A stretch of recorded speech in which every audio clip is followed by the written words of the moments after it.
অতুল স্ত্রীকে ডেকে বললে, সে টাকা কোথায় গেল? বাক্সের মধ্যে যে টাকা ছিল। স্ত্রী দ্বিতীয় পক্ষের বউ, স্বামীকে বেশ ভয় করে। সম্প্রতি টাইফয়েড থেকে উঠে অনেক কথাই মনে রাখতে পারে না। ভয় পেয়ে বললে, কেন, বাক্সের মধ্যে তোয়ালে বাঁধা ছিল, নেই? দেখছি নে তো, তুমিও দেখো না খুঁজে। যা গিয়েছে তা আর পাওয়া যায় না। সে টাকাও পাওয়া গেল না, বাক্সের মধ্যে তো নেই, কোথাও তা নেই। বিমলা সারা দুপুর ধরে শত জায়গায় খুঁজেও তার কোনো কিনারা করতে পারলে না। সন্ধ্যার সময় ম্লান মুখে এসে স্বামীকে বললে, সে টাকা তো পেলাম না। পাবে না আমি জানি, আমার জিনিসে তোমাদের কোনো মায়া নেই।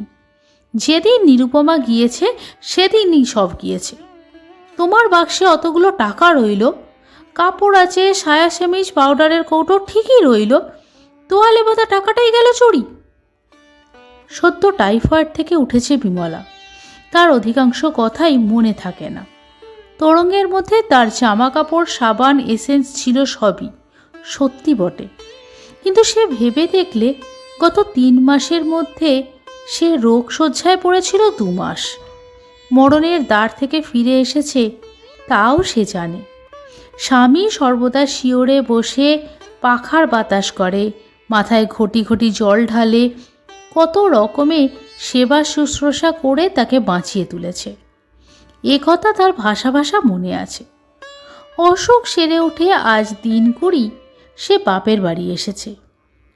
এই তরঙ্গটাও এখানে এসেছে সঙ্গে। অসুখের আগে একদিন অতুল খাজনা আদায় করে অনেকগুলো টাকা আনে। বিমলা বায়না ধরলে, ওগো কিছু টাকা আমায় দাও, দিতেই হবে, ছাড়ব না কিছুতেই। অতুল দ্বিতীয় পক্ষের স্ত্রীর অন্যায় আবদারে একটু বিরক্ত না হয়ে পারলে না। সংসার খরচের টাকা জমানোর মতন বেশি টাকা যদি থাকতো তবে সে কথা স্বতন্ত্র। তা যখন নেই, অত বড় মেয়ের বোঝা উচিত। কিন্তু স্ত্রী বায়না ধরলে ছেলে মানুষের মতো, এ টাকাগুলো আমার বাক্সে তুলে রাখবো, দাও আমাকে, ওগো। অতুল 5টি টাকা অন্য খরচের জন্য রেখে বাকি টাকা স্ত্রীর হাতে তুলে দিল। অতুলেরই একটা ময়লা রুমালে বিমলা টাকাগুলো বেঁধে তাকে ছোলার কলসির মধ্যে রেখে দিল। রাত্রে অতুল বললে, টাকা কোথায় রেখেছ? তাকে ছোলার কলসির মধ্যে। থাক, ভালো জায়গা, কেউ টের পাবে না। এর কিছুদিন পরে বিমলা পড়ল শক্ত টাইফয়েডে। 2 দিন 5 দিন করে যখন 18 দিন কেটে গেল, তখন বাড়ির ঝি একদিন বিমলার ভাগ্নিকে বললে, দিদিমণি, ছোলাগুলো রোদ্দুরে দেব, বর্ষাকাল নষ্ট হয়ে যাবে একেবারে। বিমলার এই ভাগ্নি তার মামার সংসারেই থাকত। অবিবাহিতা, 13-14 বছর বয়স। সে ছেলে মানুষ, কিছু জানে না টাকার খবর। তার সম্মতি পেয়ে ঝি ছোলার কলসি তাক থেকে পেরে ছোলা ঢালতে গিয়ে রুমালে বাঁধা কি একটা দেখতে পেলে। প্রথমে সে বুঝতে পারেনি জিনিসটা কি। হাতে নিয়ে নাড়াচাড়া করে যখন বুঝলে এতে পয়সা কড়ি বাঁধা, ততক্ষণে বিমলার ভাগ্নি জয়ন্তী সেখানে চুলের দড়ি রোদে দিতে এসে দাঁড়িয়েছে। জয়ন্তী বললে, কি গো ওটা? তা কি জানি দিদিমণি, এই তো বেরোলো এর ভেতর থেকে, কি জানি। দেখি দেখি, দাও তো। বাড়িতে কেউ নেই, মামা কোথায় বেরিয়েছে। সে শয্যাগত মামির কাছে রুমালে বাঁধা টাকা এনে বললে, মামিমা, এ টাকা তুমি রেখেছিলে ছোলার কলসিতে? বিমলার তখন ভীষণ জ্বর, গা তেতে তপ্ত খোলার মতো। সে তাড়াতাড়ি জ্বর অবস্থায় উঠে হাত বাড়িয়ে বললে, দে আমার টাকা। অতুল সেই সময় ঘরে ঢুকে সব শুনে বললে, তুমি শোও, টাকার জন্যে কি, শুয়ে পড়ো। আমার এই টাকাগুলো রেখে দেবে? হ্যাঁ, আমি রেখে দিচ্ছি। দাঁড়াও, কটা টাকা গুনে দিই। 1, 2, 3, এই 18 টাকা 7 আনা। কোথায় রেখে দেবে? আমি ঠিক জায়গাতে রেখে দেবো। তুমি নিজের বুদ্ধিতে টাকা রাখতে গিয়ে হারিয়েছিলে তো টাকাটা। বিন্দি না দেখলে ঝিমাগি চক্ষুদান করেছিল আর কি। আমার কাঠের বাক্সটাতে রেখে দেবো, কেমন? রেখে দাও, তুমি যেন খরচ করে ফেলো না তা বলে। ও আমার টাকা, 18 টাকা 7 আনা, মনে করে রেখে দিলাম। তারপর বিমলার অসুখ ভীষণ বেড়ে গেল। অতুলের পাড়াগাঁয়ের ছোট্ট সংসার, মেটে ঘর, খড়ের চালা। সংসারে আছে মাত্র ভাগ্নি আর স্ত্রী, আর তৃতীয় পুরুষ মানুষ নেই। সে পড়ে গেল মহা মুশকিলে। রোজ মহকুমা থেকে ঘোড়ার গাড়ি ভাড়া করে ডাক্তার আনতে হয়। খরচ যা পড়ে তাতে সামান্য খাজনাপত্রের আয়ে কোনো মতেই কুলোয় না। কদিনেই বেশ কিছু ঋণগ্রস্ত হতে হলো। বিমলার জ্ঞান চৈতন্য নেই। যখন একটু জ্ঞান হয় তখন কেবল বলে, জল খাবো, আমায় জল দাও, 1 ঘটি জল দাও। তারপরেই আবার জ্ঞান থাকে না। ডাক্তার বললে, চেষ্টার তো ত্রুটি করছি না অতুলবাবু, তবে এই সোমবারটা না কাটলে কিছু বলতে পারবো না। ও বাঁচবে তো ডাক্তারবাবু? কি করে বলি বলুন, সবই ভগবানের হাত। কাল একটা ইঞ্জেকশন দেবো ভাবছি। ইঞ্জেকশনের কথা শুনে বিমলা ভয় পেয়ে গেল। ইঞ্জেকশন করলে নাকি ভারী লাগে, গা ফুঁড়ে ওষুধ দেওয়া সে নাকি বড় খারাপ কথা। অতুল নানা রকমে তাকে বুঝিয়ে রাজি করালে। রাত্রে আবার বিমলা বললে, হ্যাঁ গো, কাল সকালে আমাকে নাকি ইঞ্জেকশন দেবে। কেন, তখন তো তুমি রাজি হলে। একটা কথা বলবো, আমায় আর ওসব কষ্ট দিও না। কেন, কি হলো আবার? আমি এবার বাঁচব না। তোমার অদৃষ্টে বউ নিয়ে সংসার করা নেই দেখছি। ওসব কথা বলতে নেই এখন, ছি, চুপ করে শুয়ে থাকো। তোমার কোনো বুদ্ধি নেই, যা বলছি তাই শোনো। শুনেছি, তুমি বেশি কথা বলো না, ডাক্তারে বারণ করে গিয়েছে। হ্যাঁ গো, তুমি আমায় বাঁচিয়ে তুলতে পারবে? সে আবার কি কথা, নিশ্চয়ই। তোমার কি হয়েছে? এর চেয়েও কত শক্ত অসুখ হয় লোকের, তারা বেঁচে ওঠে।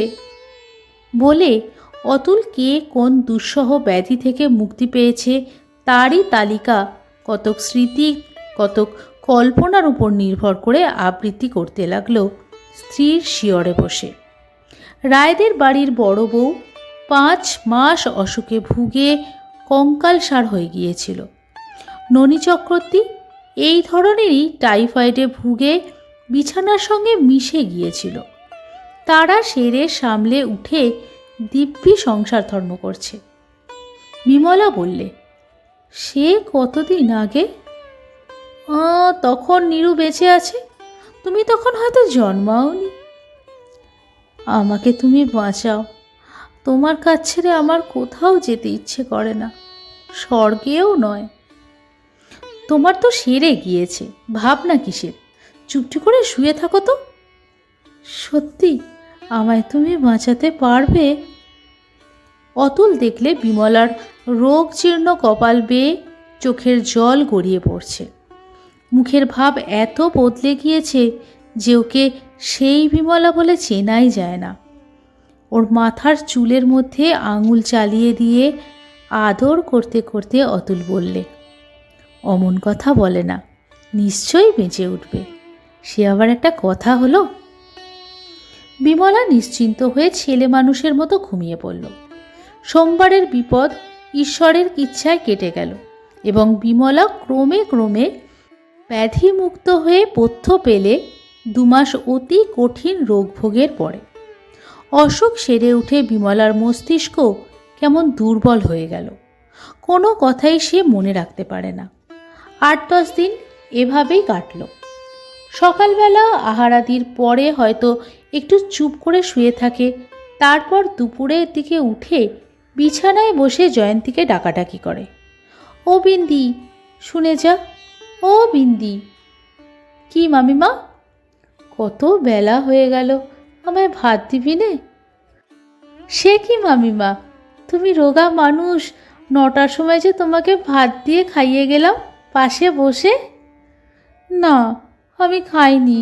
দে, ভাত দে। তুমি ভুলে গেলে মামিমা, ভাত দিয়ে গেলাম যে, তুমি যে খেয়ে শুয়েছিলে। হ্যাঁ, তোদের সব মিথ্যে কথা। আমায় খেতে দিবি না তাই বল। দে দুটো ভাত। বিমলা ছেলে মানুষের মতন কাঁদতে শুরু করলে। জয়ন্তী স্নেহের সুরে বললে, কাঁদতে নেই মামিমা, ছি, তোমার মনে থাকে না কিচ্ছু।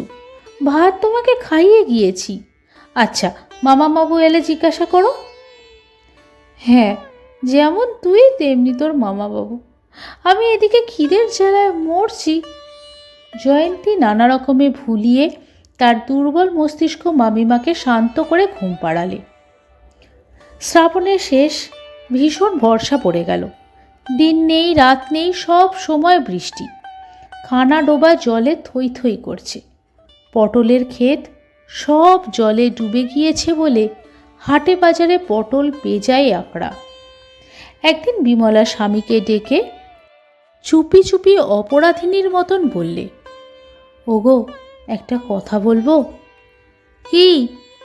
আমি একটা ভুল করে বড় লোকসান করে ফেলেছি। বলো, আমায় বকবে না? আগে শুনি না। বকবে না, আগে বলো। আচ্ছা, বকছি নে। দেখো, তুমি সেই একবার আমায় টাকা দিয়েছিলে মনে আছে, আমার অসুখের আগে? সে আমি তাকের উপর ছোলার কলসির মধ্যে রেখে দিয়েছিলাম। আজ আস্তে আস্তে ভাড়ার ঘরে গিয়ে ছোলার কলসিটা পেরে দেখলাম সে টাকা নেই।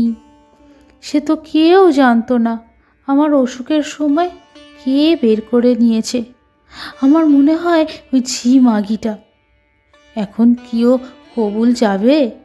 কত টাকা ছিল তোমার মনে আছে? অতুলের মনে কি বুদ্ধি চাপল।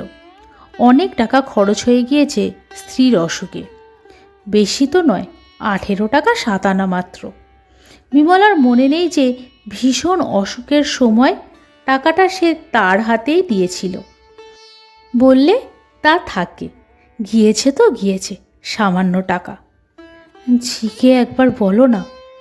ও ঝগড়া বাঁধাবে তাহলে। কেউ তো ওকে দেখেনি টাকাটা নিতে। কি আর হবে? কত টাকা তোমার মনে আছে? একটা রুমালে বাঁধা ছিল মনে হচ্ছে যেন। আহা, কতগুলো টাকা আমার অদেষ্টেই গেল। তুমি কিছু মনে করো না লক্ষ্মীটি, রাগ করবে না আমার ওপর। তোমার ক্ষতি লোকসান করতেই আমি আছি। বিমলা নিঃশব্দে কাঁদতে লাগলো। একবার অতুলের মনে হলো সব কথা স্ত্রীকে মনে করিয়ে দেয়। বলে, ভেবো না লক্ষ্মীটি, ঠাট্টা করছিলাম। টাকা যে সেই তুমি আমার হাতেই। কিন্তু তখনই ভাবলে, হবে হবে, এর পরে দেব। এই ধাক্কা সামলে নিই তো। সামান্য টাকা দিলেই হবে এরপরে। ভাদ্র মাস পড়বার আগেই ঘুঘু ডাকা সুদীর্ঘ শ্রাবণের এক দ্বিপ্রহরে নৌকাযোগে সে স্ত্রীকে বাপের বাড়ি রেখে এলো। এত বড় অসুখ সেরে উঠল, বাপ মায়ের কাছে একবার যাওয়া উচিত। বিমলা আর ফেরেনি। শীতের প্রথমের সামান্য জ্বর থেকে দাঁড়ালো নিমোনিয়া। দুর্বল শরীর সামলাতে পারল না সে ধাক্কা। অতুলের সঙ্গে দেখাও হয়নি শেষ সময়টায়। স্বামী বা 2-5টা সঞ্চিত টাকা যা পাউডারের কৌটোতে ছিল, নিজের তোরঙ্গতে সব ফেলে রেখে চলে গেল। এরপর 7 বৎসর অতীত হয়ে গিয়েছে। অতুলের বয়সও হারিয়েছে, মাথার চুলে পাক ধরেছে। দেখলেই মনে হবে যৌবন বিদায় নিয়েছে এই কিছুকাল আগে। এখন রাস্তার কন্ট্রাক্টরি করে হাতে 2 পয়সা করেছেও। আগের চেয়ে অবস্থা ঢের ভালো। গ্রামের মধ্যে একজন সঙ্গতিপন্ন লোক সে বর্তমানে। এবার স্থানীয় ইউনিয়ন বোর্ডের প্রেসিডেন্টও নির্বাচিত হয়েছিল। শীতকালের দিন সে বসে চৌকিদারের মাসিক বেতনের বিল পরীক্ষা করছে, এমন সময় পাশের ঘর থেকে সরোজিনী, অর্থাৎ তার তৃতীয় পক্ষের স্ত্রী, উত্তেজিত কণ্ঠস্বর শোনা গেল। শোনো শোনো, শিগগির এদিকে এসো, দেখো তো। কি না জানি বিপদ ঘটেছে ভেবে অতুল ছুটে গিয়ে দেখল স্ত্রী ঘর পরিষ্কার করতে করতে পৈতৃক আমলের যে বাক্সটাকে সাবেক আমলের জমি জমার খাতা, পুরনো চেক, দাখিলা, কাগজপত্র ইত্যাদি আছে। তার মধ্যে থেকে নির্দিষ্ট বিবর্ণ একটা ন্যাকড়ার পুটুলি বার করে হাতে তুলে ধরে বললে, এই দেখো, আজ ভাবলাম পুরনো বাক্সটা ঝেড়ে ঝুড়ে সাফ করি। কাগজপত্রের ভেতরে এই দেখো কি ছিল। কি বলো তো এটা? বোধহয় টাকা কড়ি। খুলে দেখি, দাঁড়াও। পরে ক্ষিপ্র হস্তে পুটুলির গেরো খুলে বললে, দেখো দেখো, টাকা আর খুচরো। দাঁড়াও গুনি। আনন্দপূর্ণ উত্তেজিত কণ্ঠে সে গুনতে লাগলো। 1, 2, 3, 4, 5। ওহ, দেখি। গোনা শেষ করে খুশির দৃষ্টিতে স্বামীর দিকে চেয়ে বললে, হুম, এ কিন্তু আমি দেব না। কর্তাদের আমলে রাখা নিশ্চয়ই। এতদিন তোমরা তো কেউ পাওনি। একখানা রুমালে বাঁধা, দেখো না। অতুল চিত্রার্পিতের মতন দাঁড়িয়েছিল এতক্ষণ। অনেক দিন আগেকার একখানা জ্বরদীপ্ত আরক্ত মুখ, ছেলে মানুষের মতো লোভার্ত দৃষ্টি, এক বর্ষার মেঘ মেদুর দিন, শ্রাবণ মাস। সে শুধু কলের পুতুলের মতন বললে, কত আছে বললে? সরোজিনী হেসে ঘাড় দুলিয়ে দুলিয়ে বললে, 18 টাকা 7 আনা। এ আমি আর দিচ্ছি নে, আমি পেলাম, এ আমি নেব। এতক্ষণ শুনছিলেন বিভূতিভূষণ বন্দ্যোপাধ্যায়ের সঞ্চয়। গল্প পাঠে বর্ণালী, উপস্থাপনায় একটি মেয়ের গল্প। গল্প পাঠে কোনো ভুল ত্রুটি থাকলে নিজ গুণে ক্ষমা করে দেবেন।